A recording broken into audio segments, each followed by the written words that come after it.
चलिए भैया, हमारा प्रतिस्थापन विधि चल रहा था। तो अगर प्रतिस्थापन विधि में हम आगे देखेंगे, मान लीजिए एक सवाल आ गया है x plus y equal to 14, x plus y equal to 14 और एक ही है x minus y equal to कितना 4।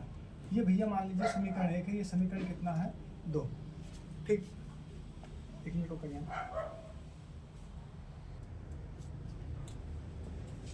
तो भैया प्रतिस्थापन विधि जो है, जैसे समीकरणों को हल करने की 3 विधि, लेकिन अगर स्पेशल प्रतिस्थापन कहा है तो ये विधि हम लगाएंगे। और इस विधि को लगाने के लिए सबसे पहले समीकरण 1 और समीकरण 2 हम मान लेंगे।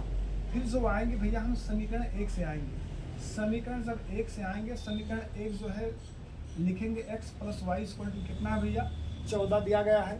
ठीक, अब यहाँ से हम चाहे x का वैल्यू निकाल लें चाहे y का वैल्यू निकाल लें, ये प्लस वाई अगर उधर पक्षांतर कर देंगे तो कितना हो जाएगा 14 माइनस क्या भैया y, 14 माइनस वाई। इसे हम ऐसे डब्बे में पैक करके या समीकरण क्या मान लेंगे 3 मान लेंगे। ठीक, ये जो x का मान है, x का मान हम हमेशा समीकरण 2 में रखेंगे।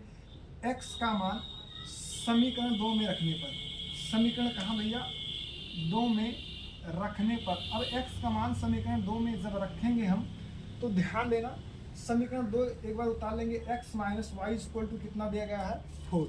अब x के स्थान पर हमारा कितना भैया 14 माइनस कितना है भैया y, और ये क्या है एक माइनस वाई इक्वल टू कितना है भैया 4, इक्वल टू कितना है 4।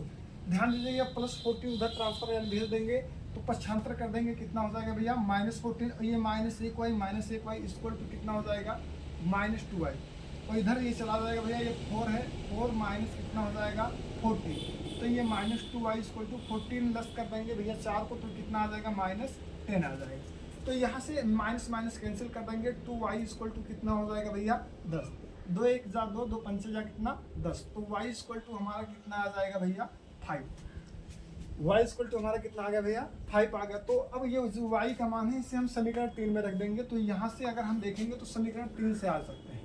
तो अगर हम समीकरण 3 से आएंगे, समीकरण जो 3 है हमारा x minus y equal to कितना है 4 है, x के y का जो मान है कितना है भैया -5 इक्वल टू कितना 4, -5 उधर भेज देंगे तो कितना हो जाएगा +5, 5 4 कितना हो जाएगा भैया 9 हो जाएगा, 5 4 कितना हो जाएगा भैया 9 हो जाएगा। तो ध्यान दीजिएगा भैया, सवाल आएंगे ऐसे ही सवाल बोर्ड में आएंगे। ये हालांकि छोटा सवाल है, नॉर्मल सवाल है, तो ये संभवतः 2 ही नंबर का आएगा। लेकिन अगला सवाल हम देखते हैं भैया, तो इसे हम मिटा दे रहे हैं, नोट कर लीजिएगा। चलिए भैया अगला सवाल आ गया है, इसे भी प्रतिस्थापन विधि से हल करेंगे। ये सवाल भैया थोड़ा ध्यान दीजिएगा, बढ़िया सवाल है। ऐसे सवाल जब बोर्ड में आते हैं तो बहुत सारे बच्चे डर के मारा ही से छोड़ देते हैं, ऑप्शंस में जो सवाल रहते हैं उन्हें करते हैं, वो भी शायद गलत हो जाता है या सही होता है, तो अच्छी बात है उनका। तो इसे भी हम सेम पोजीशन में ध्यान देंगे, समीकरण से 1 मान लेंगे, इसे समीकरण कितना मान लेंगे भैया 2 मान लेंगे। अब जब भैया आ गया है तो ध्यान दीजिएगा, हम सबसे पहले फिर समीकरण किससे चलेंगे 1 से। अब जब समीकरण 1 से चलेंगे, समीकरण 1 हमारा कितना है 2x और प्लस कितना √3y इक्वल टू कितना भैया 0, इक्वल टू कितना हो गया है 0। अब ध्यान दीजिए ये प्लस में उधर हम पक्षांतर कर देंगे तो ये √2x इक्वल टू कितना हो जाएगा -√3 भैया, और क्या हो जाएगा y। हमें यहाँ x या y का ही मान निकालना होता है, तो ये √2x में गुणा कर रहा है, अगर इधर पक्षांतर करेंगे भैया तो क्या कर देगा भाग, यानी x बराबर -√3 अपान कितना √2, ये क्या हो जाएगा भैया y। ये जो हमारा x का मान है इसे समीकरण हम 3 मान लेंगे। क्या मान लेंगे भैया समीकरण 3 मान लेंगे। फिर जो है x का मान समीकरण 2 में रख देंगे। कहाँ रख देंगे भैया समीकरण 2 से।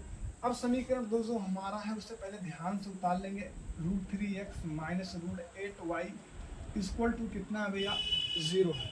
अब ध्यान दीजिएगा यहाँ √3 है, इसे √3 ऐसे रहने देंगे, x के प्लेस पे जितना है यहाँ लाकर रख देंगे तो कितना है -√3 अपान √2y, और ये कितना है -√8y इक्वल टू कितना है भैया 0 है।